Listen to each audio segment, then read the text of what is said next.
Hello, everybody. Got a few things to go over today, kind of continuing from where we were the other day, looking at a few data types, and we're talking some about entities. That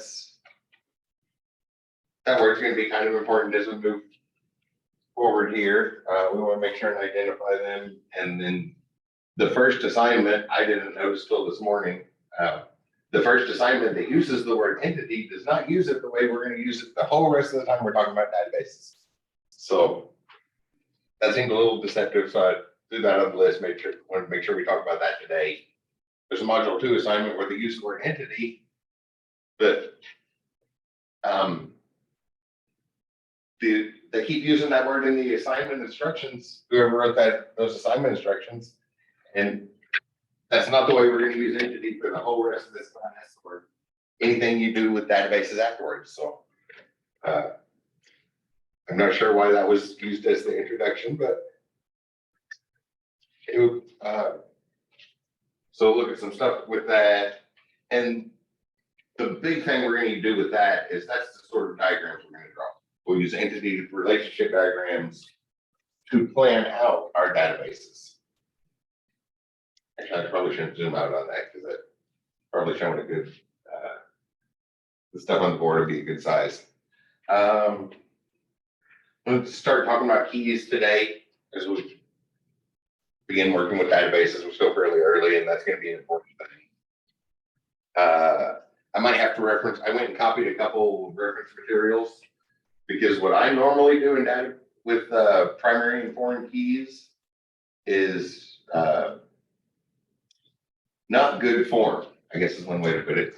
I go with something that works and is really, really easy, but isn't the best form, so I should probably do that. So whenever we get to our example, after talking about primary and foreign keys, you might have to look at my example a couple times because what I normally do is a lot easier, but it's not very good form. So I figure I should probably show you all the good form in there. And before we get too far, in the first section, there was a lot of just listing things out, right? Occupations and different roles, different things that they're done with databases, however you want to pronounce it. And there's a big one that was kind of missing from the textbook. I guess it has to do with how academia sometimes moves slow. Textbooks, a lot of reference material, leave off a kind of a big one in our modern world, and that's the databases are used as the control system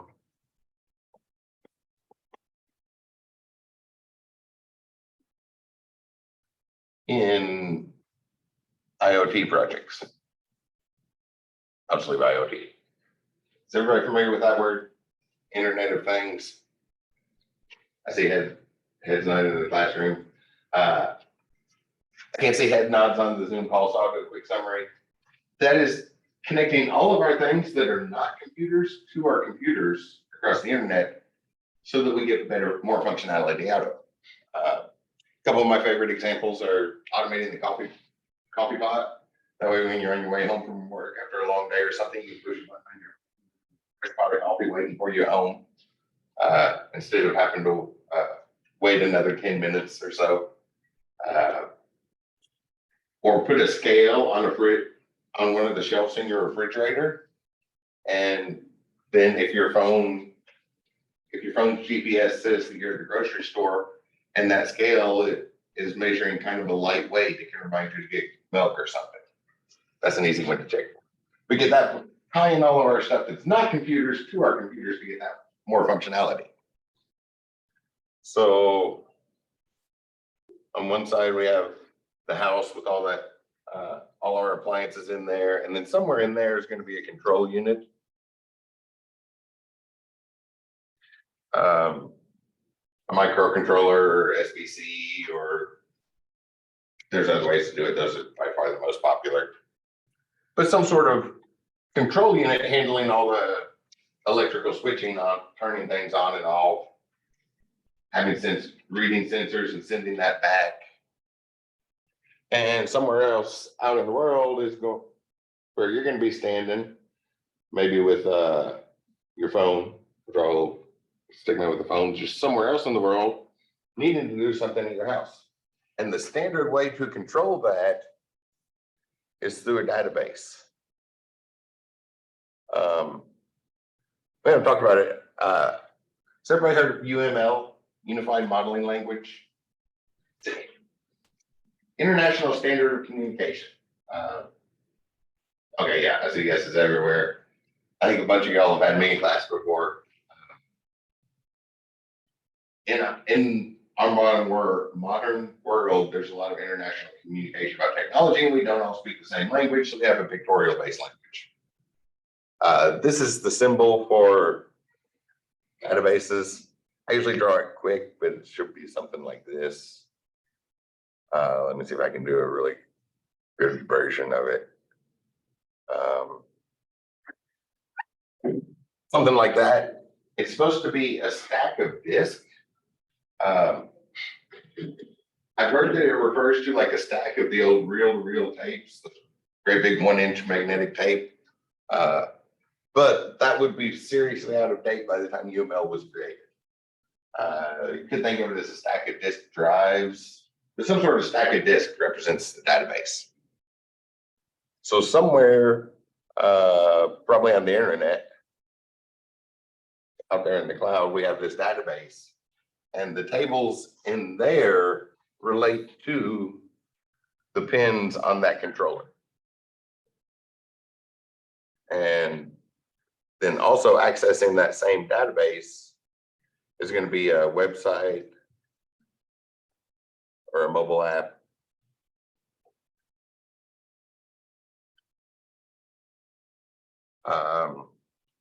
And basically everything just constantly communicates with that database. Whenever I set up a project for that, I guess I can point at one. I have a bunch of starter files to save the first hour and a half to set up on an IoT project. So I always use the same microcontroller and have a database that connects right to it. So all the tables in that database, all the tables in that database relate directly back to the microcontroller.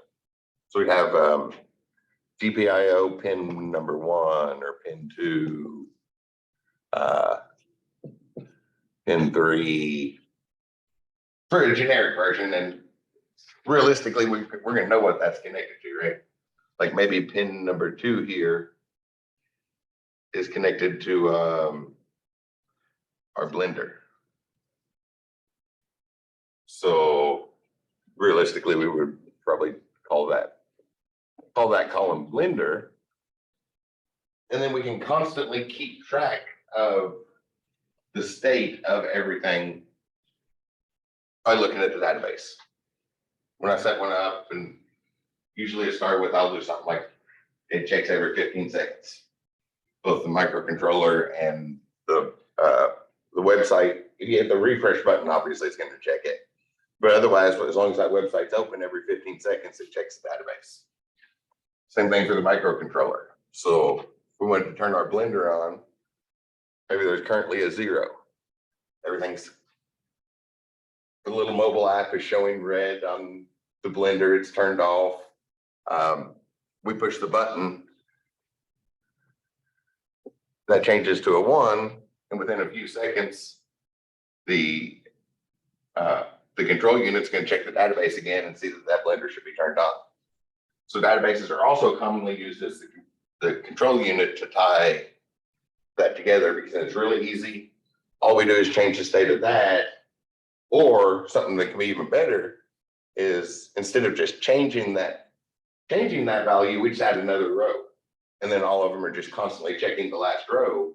And then we have detailed records. So at the end of the month, we can see exactly where the electricity was used, how it was turned on, if it was a website, through the phone, or flipped on at the switch. And we can have all that information about how our automated home is running. Useful for budgets and things like that if we want to cut down on electricity. That is a very, very, very popular use of databases in our modern world, but textbook publishing companies are kind of slow to add that hopefully that idea makes sense. It's just the central database has the state of everything. Then we can either change it there in the house or from some remote location, and everything just ties together through the database. Yes. That's something you said you've been able to set up like on your own, like if you just made a database, like Oh, yeah. a database through a local hosted server. Mhm. Okay. I Um, guess just use the Raspberry Pi or yes. whatever So microcontroller. a Raspberry Pi, I use a microcontroller. I have one I get out to like, I'll pull those up. Okay. There was a question about that. Yeah, you could keep the database inside your house there on your local server. I usually think of someplace out of on the cloud or at some domain hosting site, or there's lots of places we can keep our database. This one. So I use ESP8266, and I have a picture of it on this one page. Yeah, so just a small microcontroller, but it has a Wi-Fi chip built into it. So it's just automatically tied to connected to the router and can access the internet. Oh, it's for IoT, home automation sort of projects. Then there's website, and then just simple things that the scripts all just update the database. So like here, this one's just checking all the states. It just checks all the, oh, this one changes it. So one of the tables gets updated, and it just sets that as active. Sets it as on or off, basically. I was looking for this, yeah. And then, yeah, just create a database with all of the PIN numbers. So a table with all of the Booleans, the ons and offs. Another table for the ones where we would use words to control it, because we might have an enum that relates to databases. Enum, short for enumerated list, but really we use words instead of numbers. Or if we have 5 things, or a fan is a good example. A fan usually has 3 speeds on it, right? Low, medium, and high. If we're going to start doing stuff with it, we really need to use 1, 2, and 3. But it makes more sense to a human to use the words low, medium, and high. So our data type for that is what's called an enum.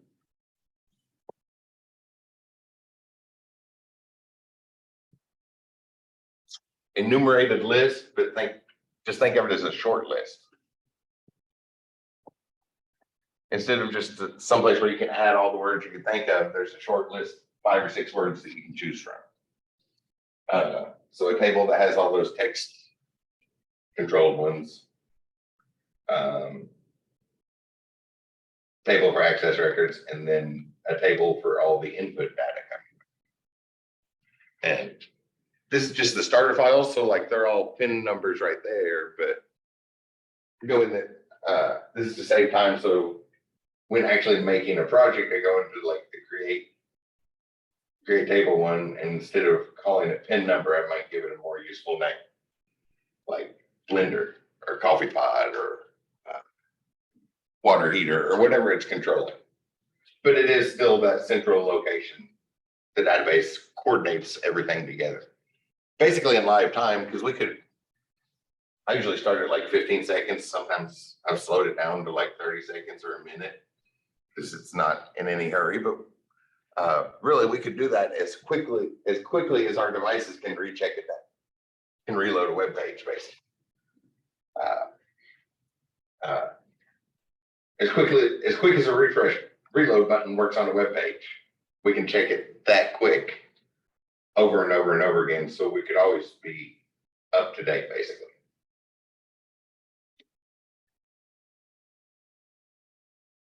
Something like that would be really useful today. I think I left my heaters on, but I opened the windows before I left.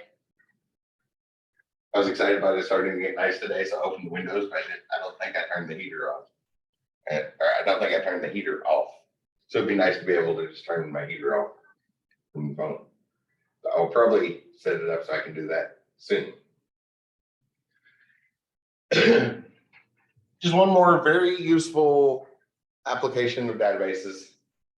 There was another thing I posted in the discussion board.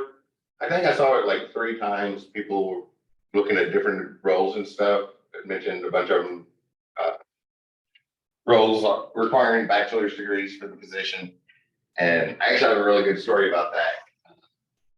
So this was a few years ago around New York.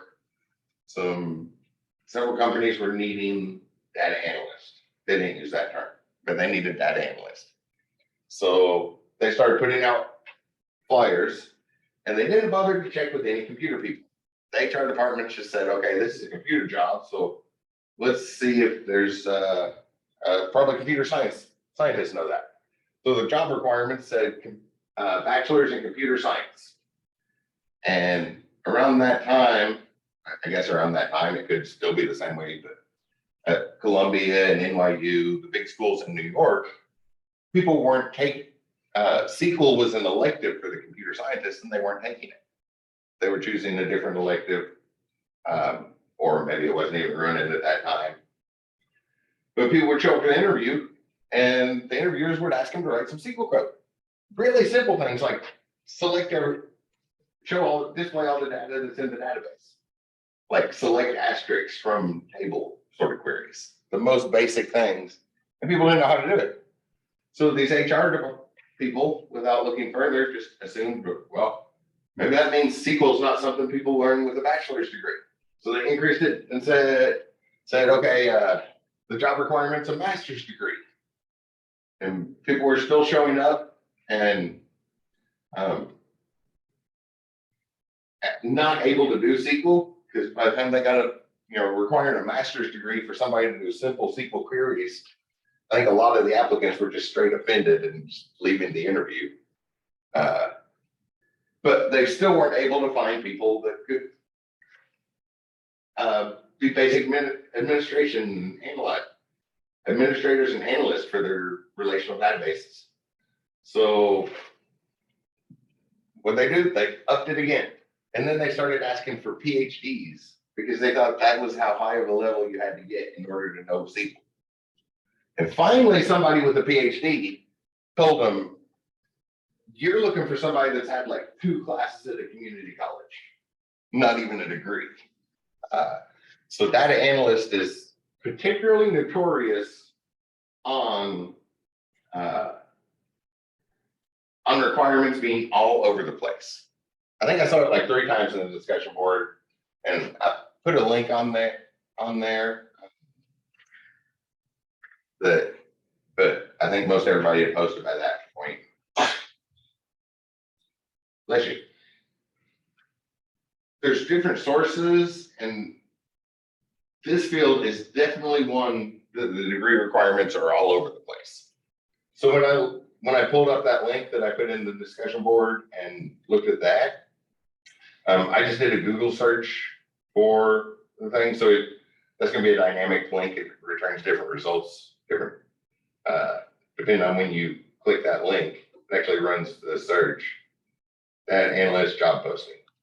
So I did that. Instead of going in somewhere, I looked at the Google.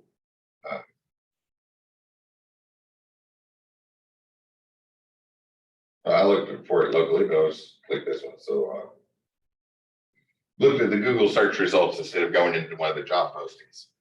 And when I did this, I think it was Tuesday after our class. About half of the jobs didn't have any degree requirements, but that is actually not atypical. Usually for data analysts, more than half will not have any degree requirements. Usually about 2/3.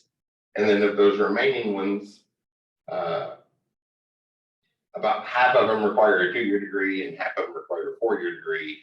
And usually the 4-year degree has more to do with the business that they're going into. And they want,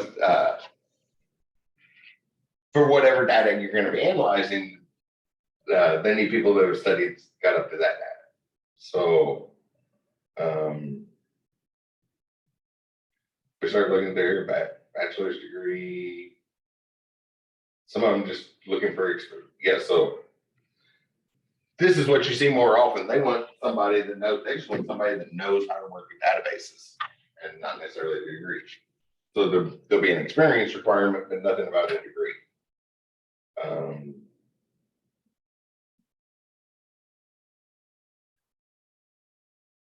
Maybe I searched something different the other day, because the other day it was specifically saying here in the results, no degree. It said no degree requirement. So maybe I might have done a couple searches before I copied and pasted that in. There were also things a lot closer to our area, so maybe I put it, maybe I put something about little. Or maybe my GPS said I was in a different position. But you should still be able to read that on the discussion board.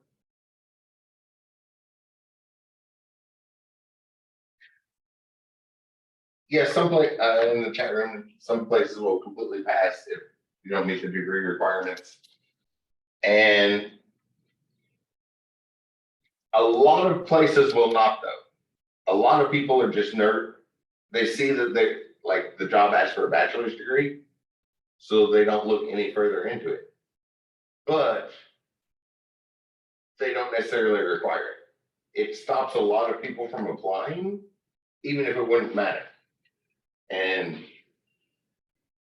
it's very, very common in modern America that the person that's going to do the hiring is not the person that wrote the job posting.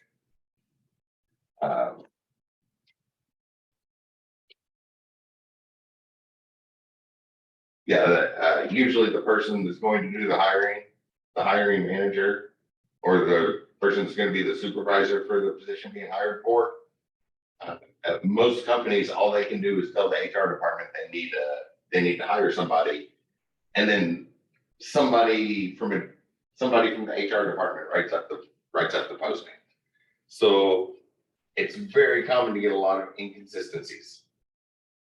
Yes, and if they automatically look for stuff, then there's different issues. Things swing back and forth.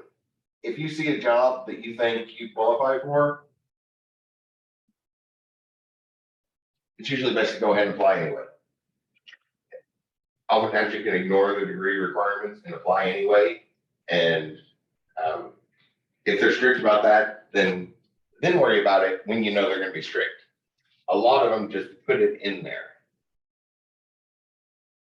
Yes, exactly. So in the chat room, a comment about keywords, and it's just good to apply.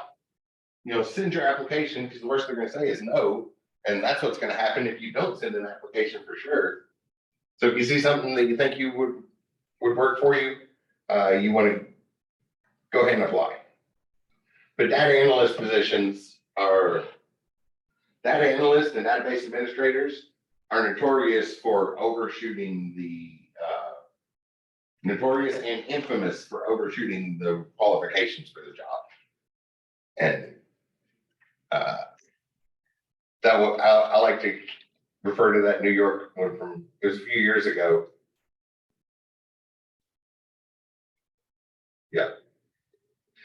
It was a few years ago, but it's still it's a great example of that miscommunication between hiring managers and HR departments. Because the person that was actually going to do the hiring knew they were looking for somebody that knew SQL, and that was all they cared about. But their HR departments, were writing something else and never checking on what should be written in that job posting.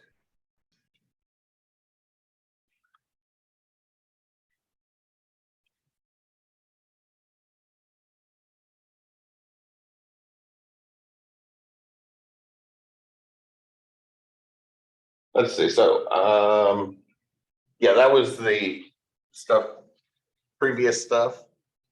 I guess now on to new stuff.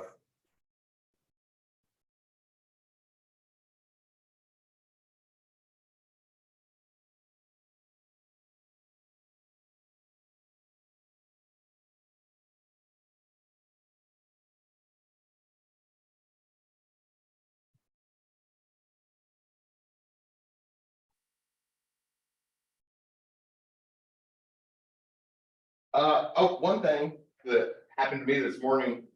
The reason I recommended using that XAMPP, that virtual, local host virtual server to do this stuff, is something messed up on mine. So I had to just uninstall it and reinstall a new one.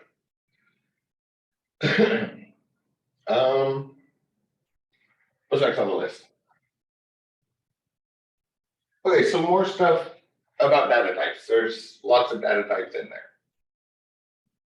So I'm gonna open up this and kind of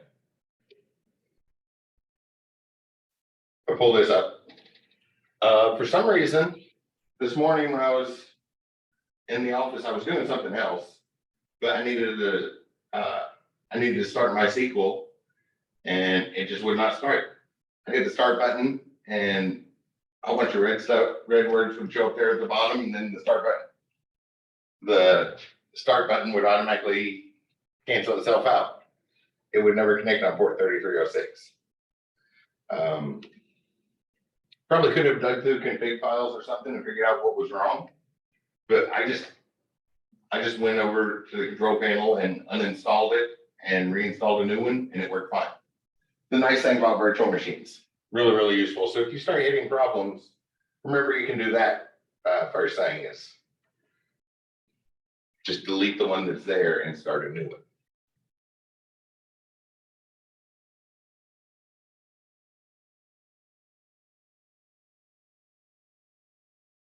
But this is a brand new one, so I don't have any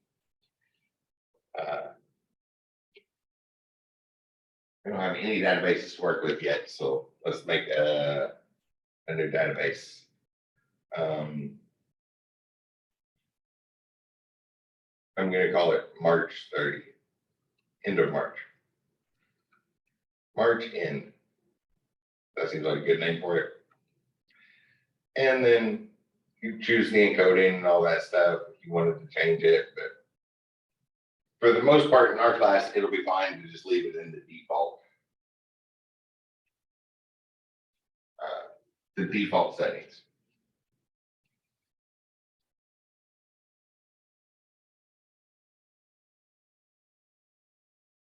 Let's see, I'm gonna make a table. 4 columns is good. We'll talk about keys in a few minutes. So I'm gonna skip over the key one and just kind of go through some things. Say, we're talking about people. First thing we would use to represent people is probably their name, right? That's what we think about each other as.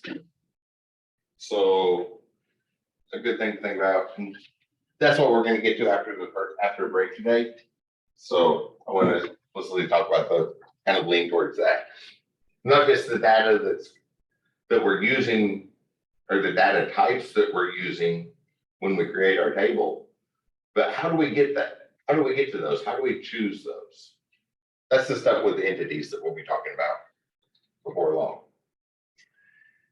Names are definitely going to vary in length, right?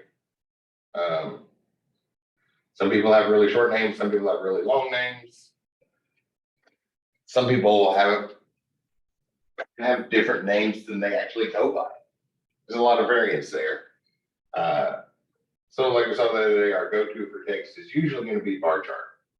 Variable number of characters, and then the computer will choose the appropriate amount of space. When we draw a picture, we'll draw a nice little organized table with straight lines, but we want to use varchar so that that picture is a little bit inaccurate and the computer is going to maximize the space usage on each column. I don't know, 32 is probably enough to go with things. Then we can do a few other things.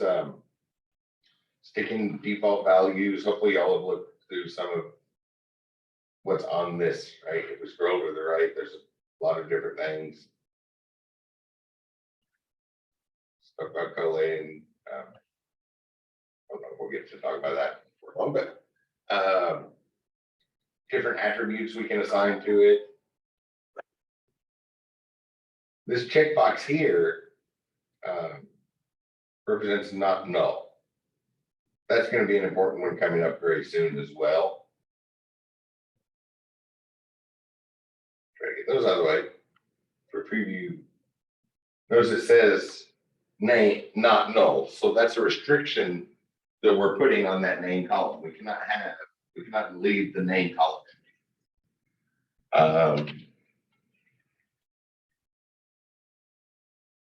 And in the GUI, it's just going to be this check mark. Indexes, we're going to talk about that here very, very shortly. But there's a lot of things that we can set up here. Whoops. About our table. Did I not create that?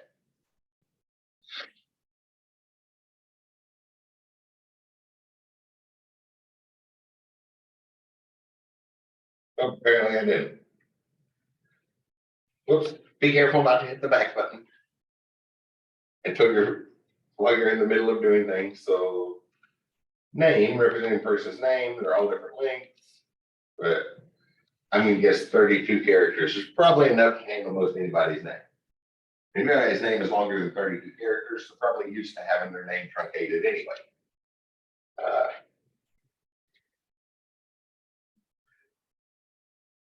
And I think we definitely want to include somebody's name, because that's how we're not into the database perspective right now, just thinking about how we think about other people ourselves. Right? We recognize them by their name as one of the key properties. At least in America, like in France, in French culture, a name is a private thing. It's like when you meet somebody and it would be very rude in France to ask them what their name is. We'll start talking to each other, like very common to start talking to French people like they're an old friend, but it's considered rude to ask what their name is because that's a private thing. So unless they offered it to you or somebody else did the introduction. So if we're filling this database with a bunch of French people, we might want to hit that checkbox so that null is allowed because that's considered private in that culture. Things like that. How do we represent our adding? How do we choose our types? My general default one, name, age, and town. Technically, age would be a floating point number, but nobody ever says the point or the fractional parts. Right? Once you're past about 10 months old, nobody ever refers to how old you are. We just go by the most recent year. So some integer. Well, in America, in France, the name is a private thing. So we might want to leave null as an option for that. But in America, some people don't like revealing their age, right? That can be a big deal. There are slight bits of age discrimination is not uncommon in America. Or some Asian countries where they have that high value of respect for elders. People would definitely be talking about what their age was. They want to know exactly where they fit in their rankings. But in America, that's often private information. Kind of rude to ask somebody their age. And think about how we represent the data when we make those choices. That's what we're going to talk about a lot after the break.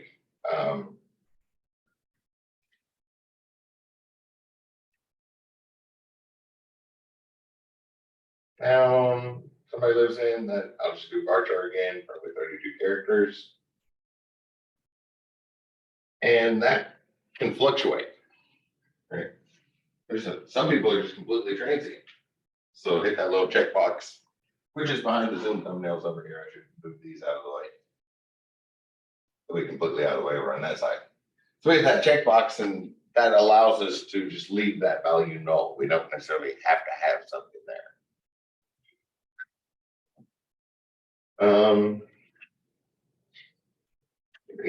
Oh, yeah. So what's something that we can do with a short list of eye color?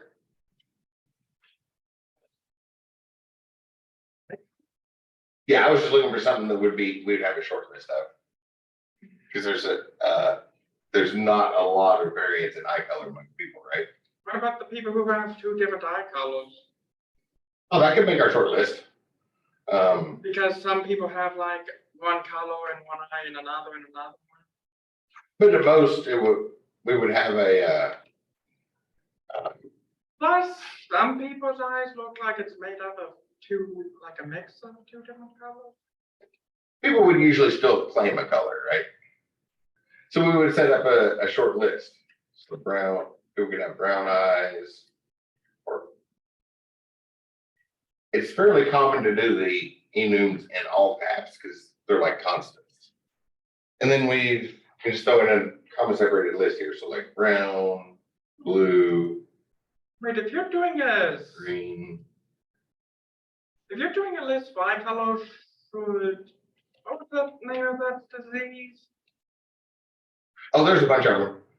Yeah, we don't need to get into the details. No, I just meant because For that one, that rare skin disease. What was it called? albinism. Yeah. Would that count for eye color because it makes your eyes look bloodshot? You just add red to the list. But I'll just put 3 things on there. It's a short list, so we only have those options to choose from. Obviously, in a realistic situation, that could get very detailed, like Zach pointed out. But for us, we're worried about the data type here. So that's going to be a common one because that helps prevent errors a lot of times. We don't accept just any word. We only have a few words to choose from. And well, we got started talking about data types with the amount of space that it uses in storage. So that's even better than a variable number because the computer already knows how much space to give for it every time. There is a definite amount and we can't vary from that list basically. Let me go hit the preview button so we can see what that SQL looks like. So kind of like we saw before, create a table, database name dot. There's extra little marks here because it's coming from a web application. We wouldn't necessarily have to put quite as many quote marks if we type this from scratch. We'll get to that soon.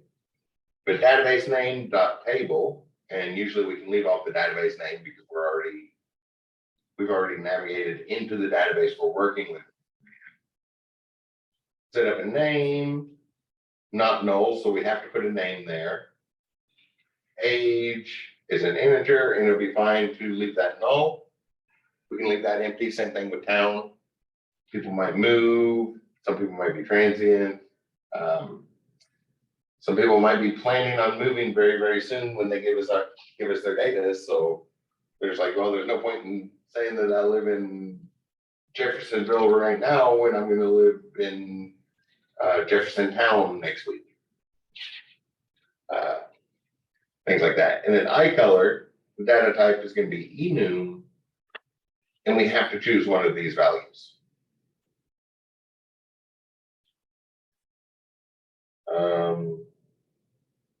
We hit save. Uh-oh.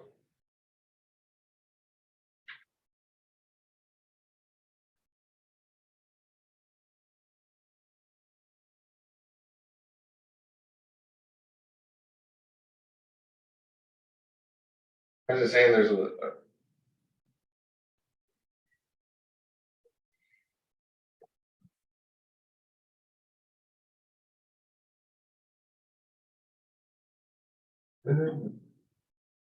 oh. So I did something silly. We can see when we preview it. Those are words, right? When I asked the other day, most people have had at least the SF 120 class, right? If we're going to use words in a computer, that means strings explicitly, right? How do we indicate we have strings that we're going to use? Looks on people's faces, I think y'all remember what I'm talking about, right? Yeah. Quote marks. Yeah. Yeah, that hand gesture. So an enum could be a short list of numbers, right? Like we can choose from 1, 2, or 3. Or we can have a list of words, so we need to do that appropriately. Or we could refer to variables that are already stored or that are already saved somewhere in our database. So that's what it was, that's the error I was getting, is I typed them in like variables. No quotation marks means it's a variable, but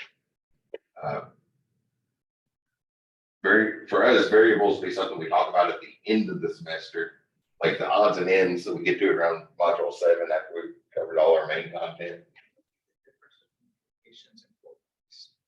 Either way, Either way, they spoke like the same. yeah, I know. they are interchangeable here. I was gonna say, I know like some languages are picky.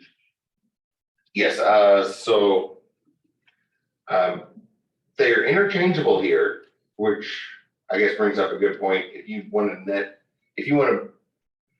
If your actual data that you're storing has quotation marks in it, you can use nesting, right? You can use single quote marks on the outside and double quotes on the inside.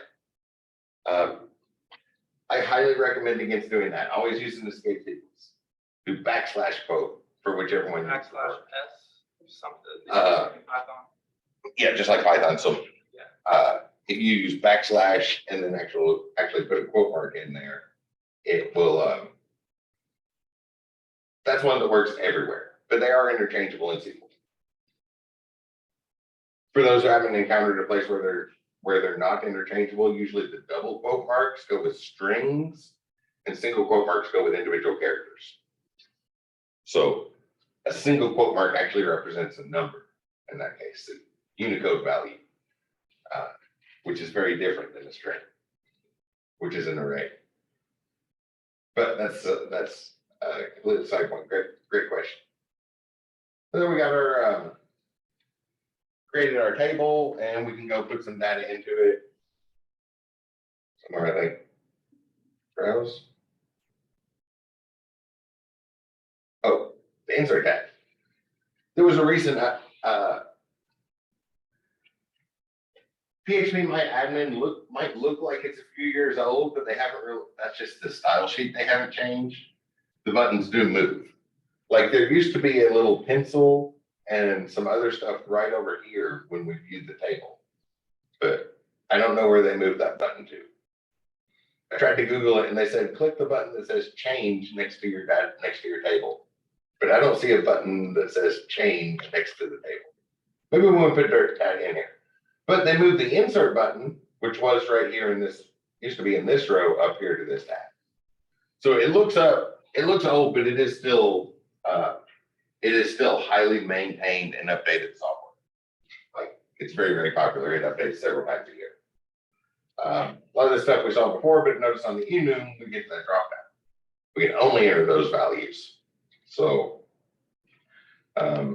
name, maybe Sally, who's 33 from Salem and has brown eyes. So when we insert that, we see what our insert into query looks like. We kind of saw one of those the other day. Especially starting out, probably going to use the interface and then look at the query and eventually get to typing it. I'm type one real quick. Get rid of that and insert into that people table. And this time I'm just going to do the name and eye color were the only two things that have to be there.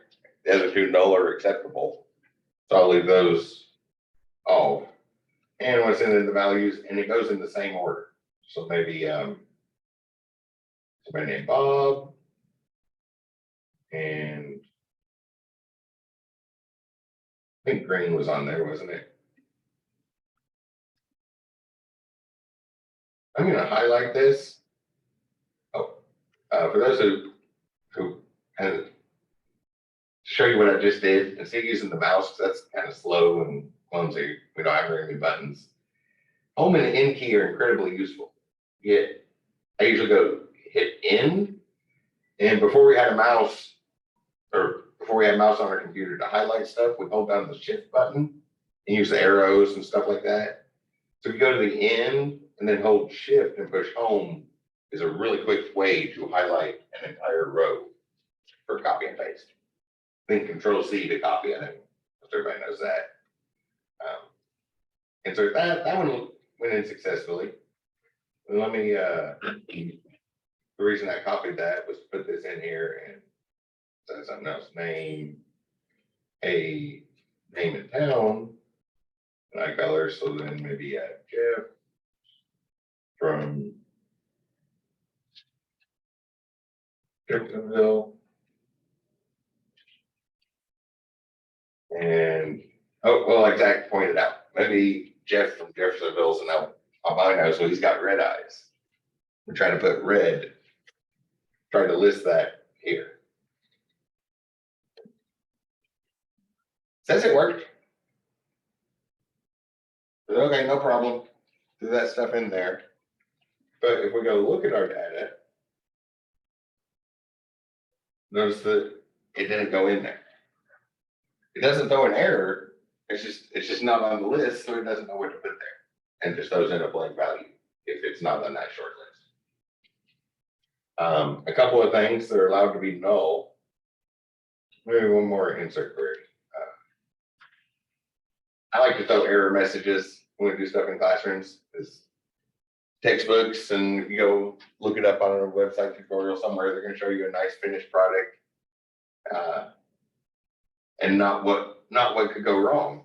I think it's much more useful to see how to fix the error messages, or how to figure out what the error message means.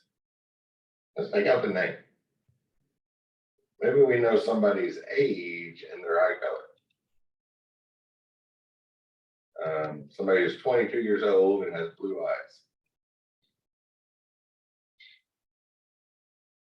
I don't know their name, but when we run this one,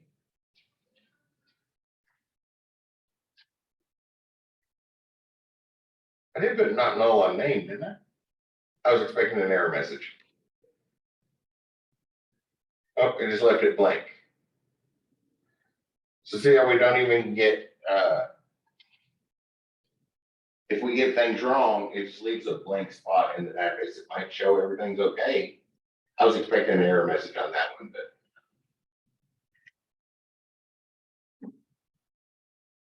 there's different things that can cause error message. Oh, I know why I did that. It used the empty string, open quote mark, close quote mark. Everybody's seen that in programming class before. That it just, I bet it just used that by default. I'll make another table real quick.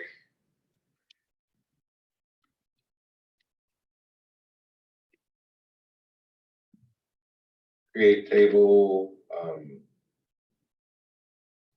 food as an item, show bar chart with up to 32 characters. That seems like a good default. That's what I go to in the lab to stop and think about how much data you actually need for it. And then a price. What's a good data type for our price? Any suggestions? That's one. That's a good one. Then we don't end up with any extra things. Well, like this would probably relate to maybe grocery store. So very rarely the stuff in the grocery store pass $100.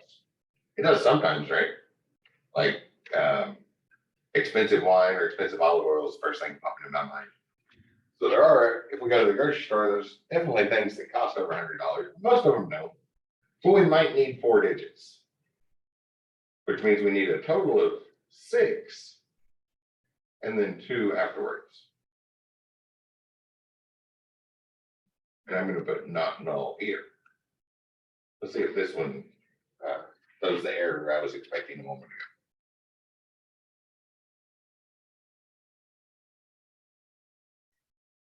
Now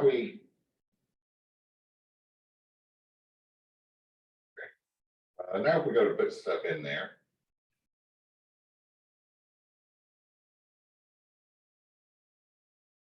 insert into our food table, maybe, I don't know, tacos, and name. And we'll put in the values or value tacos. Like, okay, I don't know how much tacos cost. Or, okay, there we go. So yeah, that's what happened. It must have just filled it with the empty string the first time. It's like, oh, this isn't null. Empty string is different than null. So the text went in fine, but when we tried to do it without a number, oh, unknown thing. So, well, maybe I'm jumping ahead. Do you remember what I called the food column? Was it like item or? Yeah, no, you're right. Oops. Because it recognized name, but I guess it recognized name from the other table. But it still shows it ran, but it wasn't.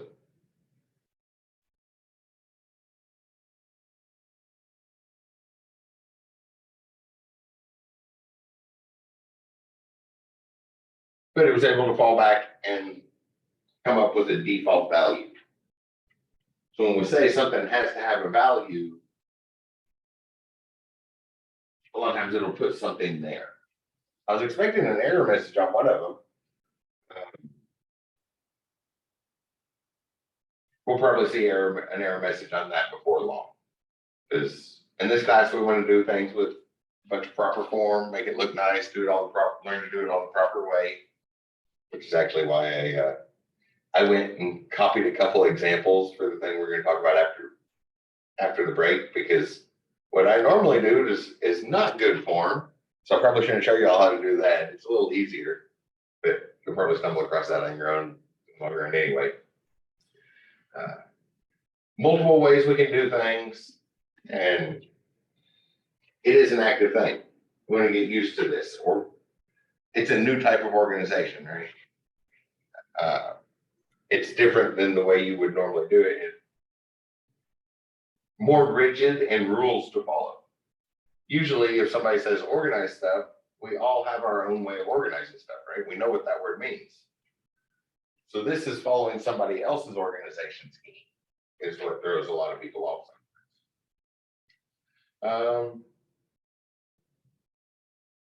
So a little bit more about data types there. Is it the discussion board or writing assignment? Has anybody looked ahead and seen that yet? I think it's the discussion board this week that talks about data types. Did you say writing assignment? Is it a discussion board or writing assignment? I can't remember which one has I that. do have a question. Is the list of basic data types and define each type of writing assignment? Oh, that's the one I was wondering about. Is that a writing assignment or a discussion board? It isn't a discussion board. It's already missing. Oh, writing assignment. Yes, we have a writing assignment about that. If it was a writing assignment. Yeah, there's lots of those. This is a introduction to data analytics. So anytime you have a class that has introduction in the label, it's safe to assume there's going to be a writing assignment every week, because a lot of that is going to be vocabulary. And we got to practice the vocabulary. But you can see here when we go to create a new table, let's cancel out of this. Oh, there's the keyboard for this one. A good way to see those is looking through all the list here, or you can get a little bit more detailed version, Googling it. You all know how to Google stuff, right? Data types in MySQL. Or use Bing Chat. Yeah. Yes, that's also helpful. Chatbots are great for writing code. They're better than humans. Humans just have to do the intelligent part, like thinking it together, telling the chatbot what code it needs. But then the chatbots are much, much, much better than humans at writing code, because they never make a typo. Y'all are probably well aware of that. We make typos all the time. So long list of it, read through there. Notice the official MySQL icon, which is behind the Zoom thumbnails again. Those things are just constantly in the way. Move them maybe here. Not really doing anything. But yes, notice the here's the official MySQL icon. So obviously you want to look for that icon when you're looking up reference materials, those are things. A good sign that you're on the right page. We used Oracle. Yes, Oracle's a good one. The course show was originally set up to go with Oracle, but the reason I didn't is because I only had a few days to get ready and not enough, and that did not include reviewing Oracle, and it's been years since I did it. So I went with the one I was using my own projects. I was using MySQL in my own projects, so I know I can answer questions about that off the top of my head.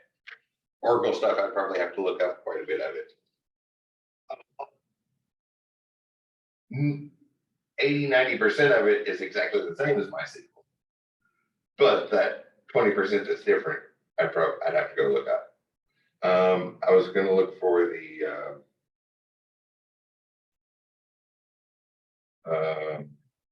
and study the tutorials I really like.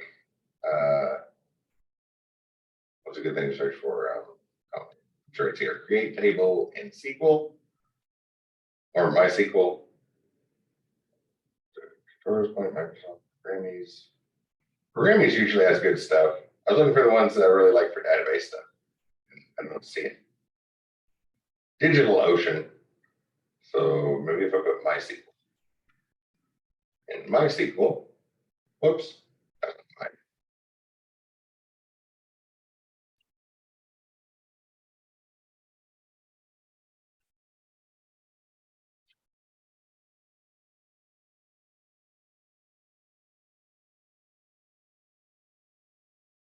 Okay, I'll actually put the name in there. Okay, usually DigitalOcean is right near the top. If you go look for stuff for Linux or databases, I don't know why they're way down anymore, but they have excellent tutorials on create and manage tables in SQL.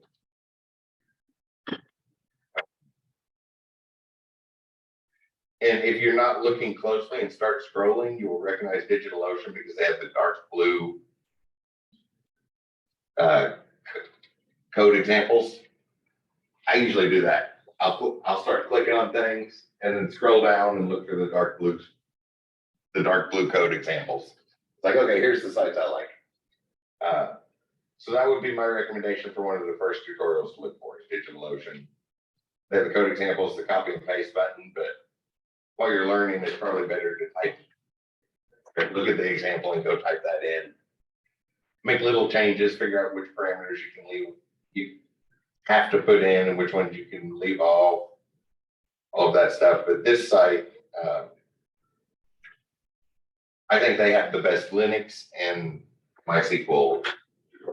But they also have Oracle tutorials on DigitalOcean too, and they've extended it to other databases because I'm not the only person that thinks they have the best database tutorials. Great explanations without writing the textbook. They have great explanations in a paragraph or two, not in 50 pages. Kind of like they're one of the ones that they hired an actual technical writer to write the paragraph part and not just pass that on to the programmer that's good at programming, not necessarily in English. I assume everybody's seen some of those tutorials by now at this point in college career, right? Looking up and the code looks great, but it's hard to follow their sentences for explanations on what's going on. Okay, that brings us up to 2 o'clock.